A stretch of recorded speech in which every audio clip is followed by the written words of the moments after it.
Hello again, I'm Bob Colt. We're continuing our conversations in Charlotte Public Schools. Tara Becker Udis is with us today. And Tara, most people know you as a high school social studies and math teacher, but you're also the queen of the flip.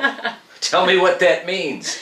Definitely, yes. The flipped classroom is a relatively new concept, and the general idea is that rather than students listening to a lecture during the class period, which is oftentimes not only a little bit boring, but the easy part, of course, of being a student, they watch the lecture at home. So I or any teacher would record the lecture on various platforms on the iPad.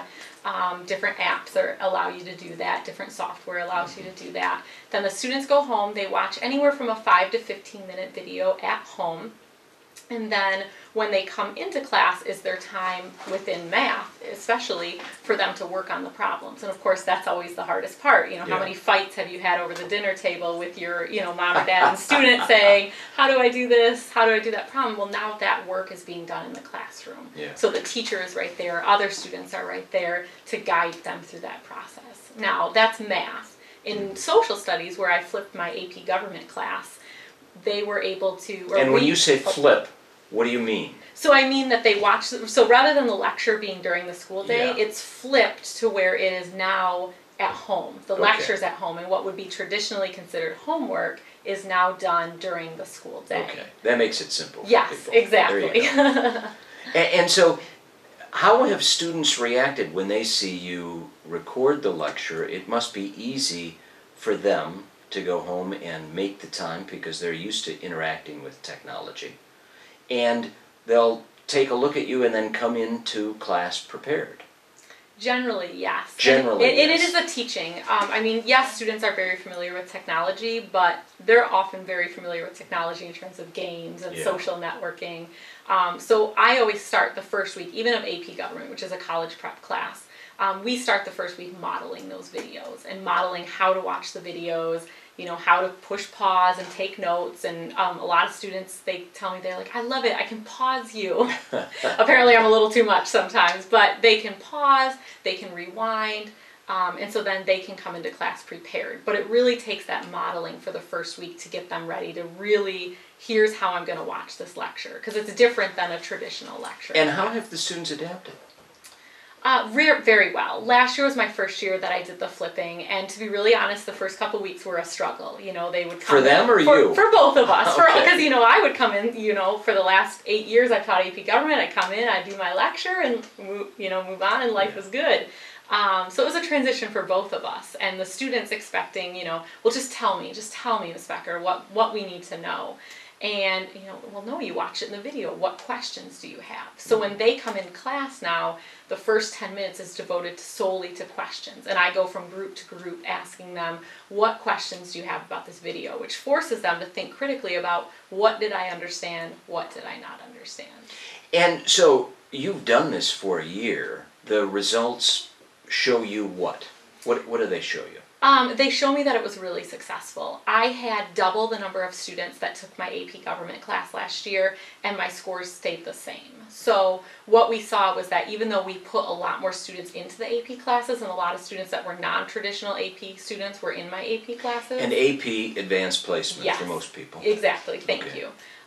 So we were, we saw that. The other thing we saw was that 22% of my students got a 5 on the national AP test, which is the highest grade you can get, compared to a nationwide average of 11% that got 5s. So we really saw those students that were really able to not only learn the material, but this big test is all in May, so they were able to remember that information throughout the year.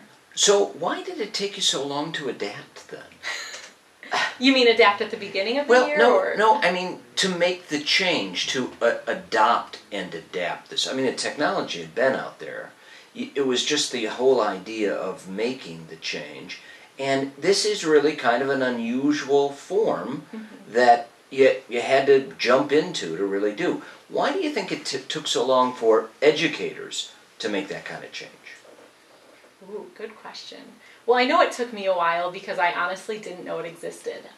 When we got the iPads, oh boy, 2 years ago when we got them before the start of summer break, I thought, well, the district is spending this money on the iPads. I really want to make them useful in my classroom. So I just started to do a little research of how can I use iPads in my classroom, and honestly the flipped class was one of the biggest things that I saw that was out there. And the more I started researching it from different people's blogs, I've been really connected on Twitter to other teachers across the country, actually across the world, that are doing the flipped class. The more I thought, this is really something interesting. Now, why has it taken? Now, there's a lot of people on board right now. Sure. You'll find a lot of people with the flipped class. I think it really was, students have to have some sort of device. If a lot of my students don't have internet at home, whether it be they just don't have it, or they might not even, in rural parts of Charlotte, have even access to high-speed internet. So there's actually an app on the iPad where they can download my videos and watch them without Wi-Fi at home. Wow. And had I done this before iPads, I would have said, okay, students, you need to go home and watch these videos. They might not have been able to access those videos. So really having the iPad as a tool for them to use that. And you find that that's when a lot of people switch to the flipped classes, when they know their students have those. And so I understand the concept of flipping with the lecture, and so this must have been kind of an unusual change for you, because you educators are taught to teach in a very kind of structured way, based on research. But a lot of people around the world were doing this, and when you made the change, you found you adjusted pretty well, and the students came along with you? We did, yes. And like I said, it took us, a week or two, because I was the only one that was flipping, so it's not like they had had any other experience with it. But they really did come along, and I did surveys halfway through the course and at the end of the course, and the vast majority were very positive. And so what kind of technology do young people need In order to be able to do this, or even be in education now? Do they need a cell phone? Do they need an iPad? Do they need a lot of technology? I do believe in order for us to individualize education, technology is crucial. And what that, some districts have Chromebooks, we have iPads obviously, other districts are bring your own device. Kids come in with whatever they have, a laptop, a cell phone. So, I think they do have to have technology, because gone are the days where I can say, okay, there's 30 kids in my class and they all need the same thing. That's gone. And so technology allows us to do things more individualized. So I might give tomorrow, for example, we're going to talk about federalism.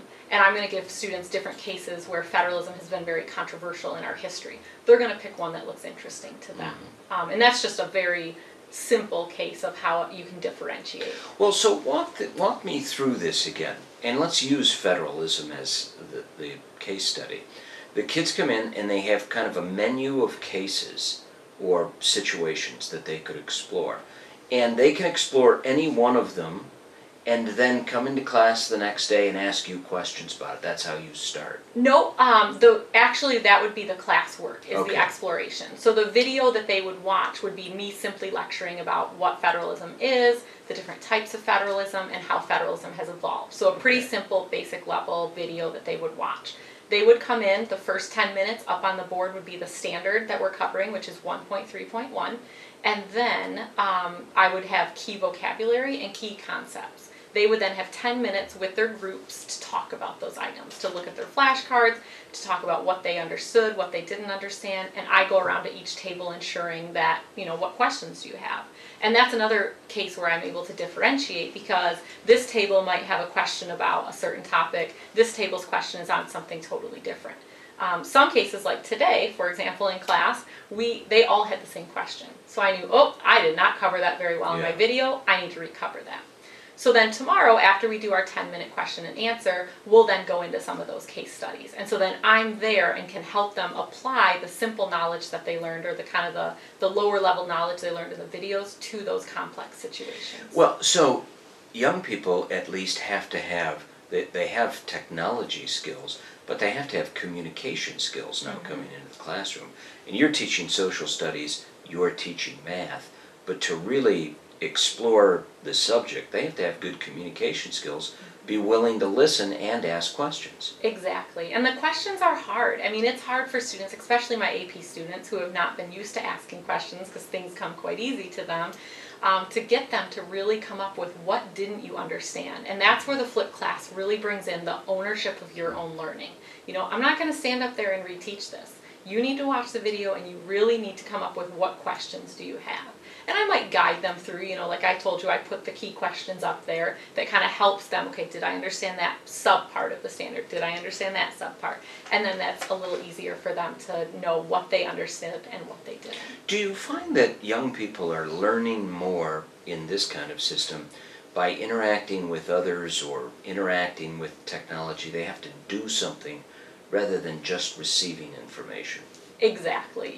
That's the flipped classroom. That's what's so great about the flipped classroom is, I mean, I know AP Government really well because I've stood up and told it to people, you know, and they've just passively taken in that knowledge. So with the flipped class, they are the ones that are having to own that knowledge. You know, they're the ones that are having to tell their group, here's why this federalism case shows dual federalism, or here's why it shows cooperative federalism. They're the ones actually doing, and I'm I call myself the facilitator. So, but kids are different. They have different communication abilities and styles, and you really have to draw them out, don't you? You do. I use something in my classroom called Today's Meet, which is basically just a very simple website where I can set up a classroom discussion board essentially, and they can all go to that and type in. So I know that there's kids that don't like to raise their hands and say in front of everyone. They can simply, we'll sometimes have class sessions where it's silent in the room and they're typing in and they're reading each other's and commenting on each other's. And that's been really helpful for the shyer students. Yeah, so they're interacting with each other in the learning experience. And then how do you test? What's the best way to test in this kind of environment? That's a really great question. So I'm gonna answer this in two different parts. AP is very closely monitored by the College Board. Like I told you, there's a national test at the end of the year that the students are required to take. So my tests really have to mirror that national test. Now the AP tests are still pretty traditional, 60 multiple choice questions, 4 free response questions. So I test them that way. It's pretty traditional. The tests are a little different in that they're broken down by standard, just like the videos are broken down by standard. And then the students, what's a little different, they can actually retake the tests. So if they can retake the test? They can, and they can actually retake by standard. So if they only struggled with one standard, they can rewatch that video, take that standard again. Okay. Now, in a non-AP class, obviously your assessments could look different. And right now as the math coach, we're trying to explore some of those items, especially with the Common Core. You know, do we still need traditional tests? Or could a student make a video on a standard to prove to us that they understood that topic? Is it easier or is it harder with math to learn in this style? I think it's almost easier because it's, you know that students need to know these problems, you know, and students can watch your video and come in and here's the problem set for today. Here's what you need to know. And they're given all that time just to work on those problems. Yeah. And then for social studies or any kind of social science, you have to have some awareness of history. And so you really have to have a processing knowledge in your brain to kind of understand in a timeline and retain things. And so does this help young people retain information long term, you think, or is it just short term? I do believe it is long term, and maybe long term 5 years, maybe not, but long term from the fact that we cover our first unit in September and the actual AP test is in May. The kids remember that information, and even I do Saturday review sessions with these kids. They were remembering the information a lot more than my previous year's classes were. So, well, talk a little more about how you changed. I kind of understand the flip process now, but did you have to take your whole semester of learning and radically change how you approach the material? Absolutely, yes, I did. Really, I went from being that person in front of the room and I had all the knowledge and you had to wait for the day that I told you all the knowledge, really to now more of, again, a facilitator. That I will present, I obviously present the knowledge to them in terms of the videos, but the way that I operate my classroom is much different. For example, today I went to a group and one student asked a question. And I said, okay, does anyone know the answer to that question? I obviously knew the answer to that question, and I'm a little bit of a control freak, so I would have been like, okay, yes, I'm going to tell you exactly what I want you to know. Well, the other student was able to explain. There's a challenge within the peer group, and they're able to step up and help each other. Yeah, so it really changed my perspective on what a good class lesson plan looks like. And even, I'll be really honest, from last year to this year, the way that I run my flip class has even been a little different. Last year, I would assign the video and we would cover that topic in class. This year, it's been kind of fun. We explore the topic the day before, then they watch the video. So they get a little taste. I give them a little problem where they have to think through the topic, and then hopefully that gives them the motivation then to want to know the answers that are housed in the video. Well, you've had a lot of success with AP scores in the past, advanced placement, but there are more students actually engaged and involved now. How do you get the scores higher? What are you going to do to have more people score higher on the advanced placement? A really big thing I'm pushing this year is vocabulary. The AP government test is really focused on vocabulary. So we start every day in class with current events, and it's very informal. The kids can be on CNN on their iPads, and they can just share what's going on in the world. And what I'll do is, if a really good current event comes up, I'll stop the class and say, okay, look back at your vocabulary. What vocabulary that we've studied so far is in this current event?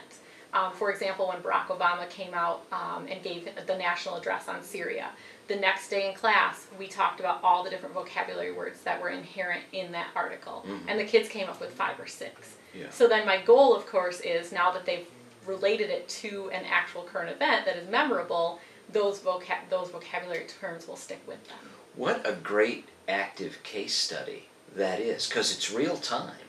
And sometimes young people sort of miss what's going on right now because they're studying something, but you've got them engaged in what's going on right in front of them in the world.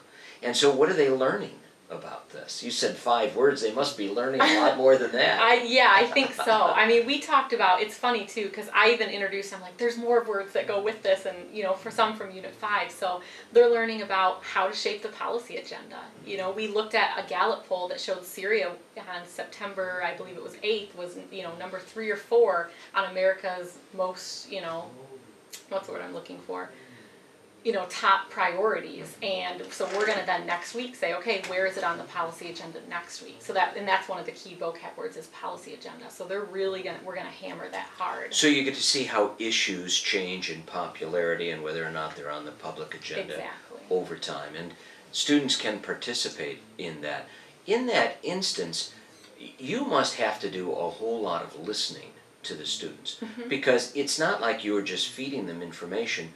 You have to react continuously depending on where they take you, right? Exactly, yes. And last year was a beautiful year to start the flip class with the election because we would honestly have entire class periods where we would never be done with current events, but we would have covered the lesson of the day. Another great thing about last year was with the Affordable Care Act. We got to watch that as it went through the courts, and obviously that's a big part of AP government, and we talked a lot about how did it go through the courts, why did they find it constitutional, and we got to look through the Constitution, and in fact, I even allowed them to be a mock Supreme Court with looking at that case, the Affordable Care Act. What would they have decided if they were the Supreme Court? Your students know more than most lawyers then. Yeah, I hope so. They're up on that legal kind of process. So let's go to math though. I mean, that's government stuff. Help me a little bit more on the math as it works. What would be contained in the information that they would have online that you would make available to them? What if I'm a parent and I'm looking over a student's shoulder, what are they going to see you do on that device? Well, at home, the parent will most likely see them watching the video. Yeah. And my videos, you actually can't see my face at all.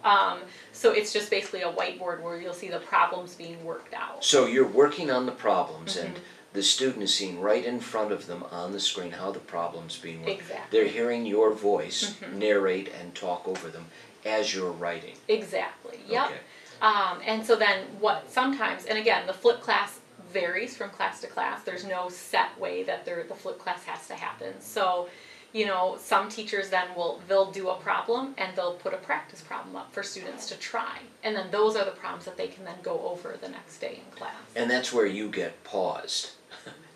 They put you on pause as they work on the problem that you've given them, and you know that kind of continues on in the process. So is there the same kind of homework model that everybody, I mean, you've sort of you've blown that up, haven't you? Yes. There isn't the same sort of homework that students would have in repetition. So they're actually active online doing something, they come to the class, and that's where they're active, and they kind of create what would be their knowledge and share it with you. Exactly. And you get to review it. Yeah. So how do you track them? That must be the difficult thing. I mean, student by student, what is it that you found creates success in some students, and what are you learning in this whole process? Well, tracking them I think is actually easier, because if I were to lecture for 45 of the 70 minutes, I would never get to interact with these students. And especially in a math class too, if you lecture, you have no idea if they picked it up or not. So in a flipped classroom, you can really track them a lot easier. While they come into class, you could walk around and see who watched the video, who didn't watch the video. There's your first track. Okay, you didn't watch the video, we're going to need to have you sit down and watch the video. You did watch the video, now you start having them do some practice problems. Okay, and then you can easily see who is getting it and who's not. The kids that are obviously getting it, you can then differentiate and give them a story problem, or if you've heard of the Smarter Balanced assessments, which are coming next year, give them some sort of performance task, which is more of the higher order thinking as they gain knowledge of the lower level. So Tara, Becker, Udis, you've been a leader in Charlotte in doing this. What do you do to get other teachers to think about teaching this way? Great question. Well, last year, that was actually one of my goals, was as I worked through the flipped class, I really saw its benefits, and I thought, I'm going to get other people to do this. And to be honest, I think the best thing that I did was that I had a classroom that I was doing it in, and people could see how I was doing it. You know, some people are afraid to jump into something so different like this without some sort of template. So I could give them a template of where I made my videos, where the kids watch the videos, what we did in class, because that's the scariest part as a teacher, is you really have to recreate all of your lessons. So having those templates for people to use was awesome.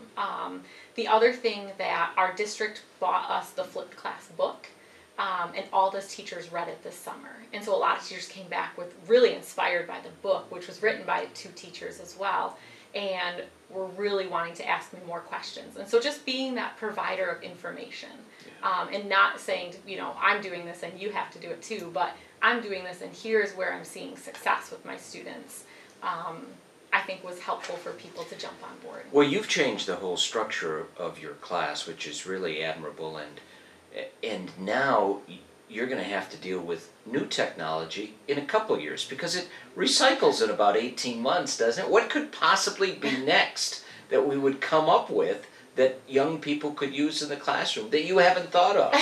I'm sure there's a lot, and I think what's cool about what's great about the flipped classroom is that it doesn't have to be with iPads. It doesn't, the main concept of the flipped classroom is that students take ownership of their learning, and I am the facilitator as the teacher, and they are not just passively listening to me in class. That's really kind of a different role for a teacher, isn't it? Mm-hmm. It is. You have to let go of some of those control issues. But when you do, it's amazing. I mean, already in the first couple weeks of school, the things I've heard my kids talk about, not only, I'm in a couple algebra classes as well, the things I'm hearing them saying, the things I'm hearing my AP Gov kids saying, are way more than what I would just say in a basic level lecture to them. Well, good luck to you in the future and the kids as they score, as the scores come in on AP tests. I'm Bob Colt, and we'll continue our conversations in Charlotte Public Schools.